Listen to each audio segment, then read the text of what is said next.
আগুন আতঙ্কে ট্রেন থেকে ঝাঁপ, বিপরীতে আসা ট্রেনের ধাক্কায় প্রাণ হারালেন একাধিক যাত্রী। মহারাষ্ট্রের জলগাঁওয়ে রেল দুর্ঘটনায় কমপক্ষে 6 জনের মৃত্যু। বুধবার বিকালে পুষ্পক এক্সপ্রেসে আগুন লাগার গুজব ছড়িয়ে পড়লে যাত্রীদের কেউ কেউ চেন টেনে ট্রেন থামিয়ে দেন। ট্রেন থামতেই অনেকে নেমে পড়েন।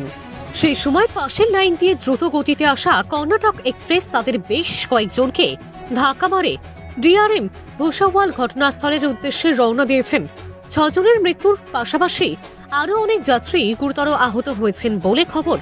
রেল সূত্রে খবর, এই দুর্ঘটনাটি ঘটেছে উত্তর মহারাষ্ট্রের জলগাঁও জেলার অন্তর্গত পাচরা স্টেশনের কাছে। পুষ্পক এক্সপ্রেসে আগুন লেগেছে বলে গুজব রটে যায়। তখন যাত্রীদের মধ্যে কেউ কেউ চেন টেনে ট্রেন থামানোর চেষ্টা করে। বিকাল 5টা নাগাদ পুষ্পক এক্সপ্রেস পাচরা স্টেশনের কাছে থামে।